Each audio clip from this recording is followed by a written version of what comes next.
ब्रह्मास्त्र का जिक्र हिंदू पौराणिक ग्रंथों में मिलता है, खासकर रामायण, महाभारत और अहिर्बुद्ध संहिता में इसका उल्लेख किया गया है। ब्रह्मास्त्र को परमाणु बम की तरह माना जाता है। आधुनिक काल में जे रॉबर्ट ओपेनहाइमर और उनकी टीम ने गीता और महाभारत का गहन अध्ययन करके ब्रह्मास्त्र की संहारक क्षमता को जानने का प्रयास किया था। उन्होंने अपने मिशन को नाम दिया ट्रिनिटी, यानी कि त्रिदेव। रॉबर्ट के नेतृत्व में 1939 से 1945 के बीच वैज्ञानिकों की एक टीम ने ये कार्य किया था। दुनिया का पहला परमाणु परीक्षण 16 जुलाई 1945 को किया गया। शोध कार्य के बाद विदेशी वैज्ञानिक मानते हैं कि वास्तव में महाभारत में परमाणु बम का प्रयोग हुआ था। 42 वर्ष पहले पुणे के डॉक्टर व लेखक पद्माकर विष्णुवर्तक ने अपने शोध कार्य के आधार पर कहा था कि महाभारत के समय जो ब्रह्मास्त्र इस्तेमाल किया गया था वो परमाणु बम के समान ही था। डॉक्टर वर्तक ने 1969 से 70 में एक किताब लिखी, स्वयंभू। इसमें इसका उल्लेख मिलता है। ब्रह्मास्त्र एक परमाणु हथियार है जिसे दैवीय हथियार कहा गया है। माना जाता है कि ये अचूक और सबसे भयंकर अस्त्र है। ये अस्त्र मंत्र से संचालित होता था। ब्रह्मास्त्र कई प्रकार के होते थे, छोटे, बड़े और व्यापक रूप से संहारक, इच्छित, रासायनिक, दिव्य और मांत्रिक अस्त्र आदि। माना जाता है कि दो ब्रह्मास्त्रों के आपस में टकराने से प्रलय की स्थिति उत्पन्न हो जाती है। इससे समस्त पृथ्वी के समाप्त होने का भय रहता है। महाभारत में सौप्तिक पर्व के अध्याय 13 से 15 तक ब्रह्मास्त्र के परिणाम दिए गए हैं। ब्रह्मास्त्र को छोड़े जाने का परिणाम महर्षि वेदव्यास लिखते हैं कि जहां ब्रह्मास्त्र छोड़ा जाता है वहां 12 वर्षों तक पर्जन्य वृष्टि, यानी कि जीव जंतु, पेड़ पौधे आदि की उत्पत्ति नहीं हो पाती। महाभारत में उल्लेख मिलता है कि ब्रह्मास्त्र के कारण गांव में रहने वाली स्त्रियों के गर्भ मारे गए थे। गौरतलब है कि हिरोशिमा में रेडिएशन फॉल आउट होने के कारण गर्भ मारे गए थे और उस इलाके में 12 वर्ष तक अकाल रहा। प्रत्येक शस्त्र पर भिन्न भिन्न देव या देवी का अधिकार होता है और मंत्र, तंत्र और यंत्र के द्वारा उसका संचालन होता है। ब्रह्मास्त्र अचूक अस्त्र है जो शत्रु का नाश करके ही छोड़ता है। इसका प्रतिकार दूसरे ब्रह्मास्त्र से ही हो सकता है, अन्यथा नहीं। ब्रह्मास्त्र में इसका वर्णन मिलता है कि ब्रह्मास्त्र छोड़े जाने के बाद भयंकर वायु जोरदार तमाचे मारने लगी, सहस्त्रावधि उल्का आकाश से गिरने लगे, भूत मात्रा को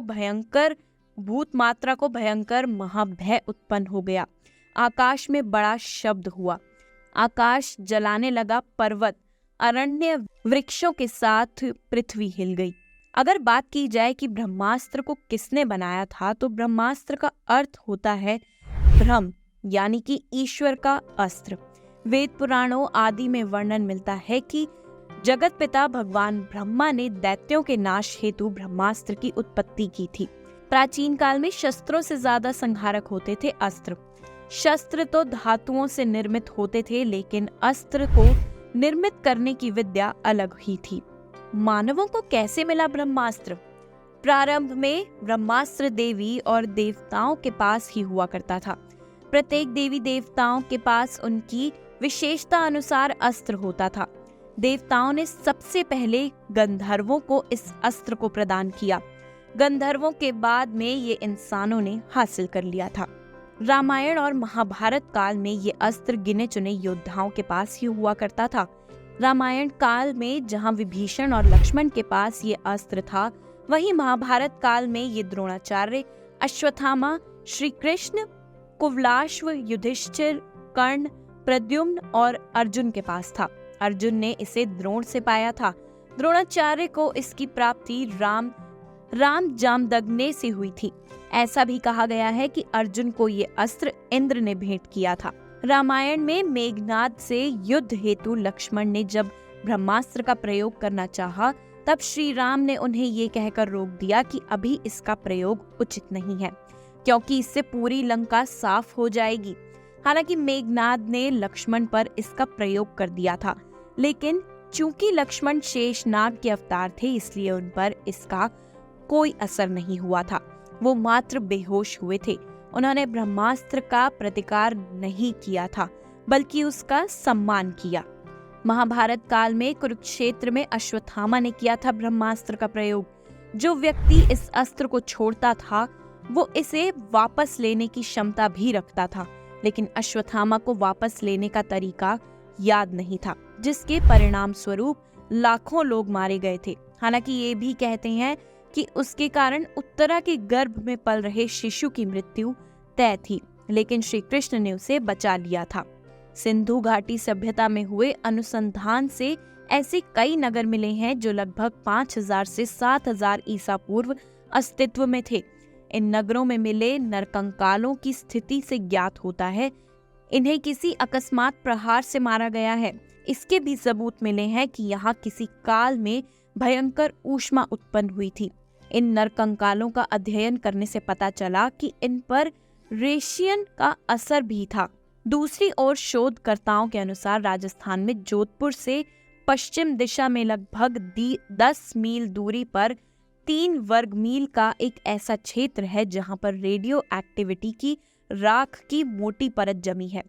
इस परत को देखकर उसके पास एक प्राचीन नगर को खोद निकाला गया, जिसके समस्त भवन और लगभग 5 लाख निवासी आज से लगभग 8 से 12 हजार साल पूर्व किसी विस्फोट के कारण नष्ट हो गए थे। मुंबई से उत्तर दिशा में लगभग 400 किलोमीटर दूरी पर स्थित लगभग 2154 मीटर की परिधि वाला एक विशालकाय गड्ढा मिला है। शोधकर्ताओं के अनुसार इसकी आयु लगभग 50,000 वर्ष है। इस गड्ढे के शोध से पता चला है कि प्राचीन काल में भारत में परमाणु युद्ध हुआ था। तो दर्शकों, इससे तो साफ पता चलता है कि ब्रह्मास्त्र सच में था। कैसी लगी आपको ये जानकारी, हमें कमेंट्स में जरूर बताइएगा। वीडियो पसंद आई हो तो वीडियो को लाइक करें और सभी के साथ शेयर भी करें। ऐसी और भी जानकारी पाने के लिए अभी सब्सक्राइब करें हमारे चैनल को।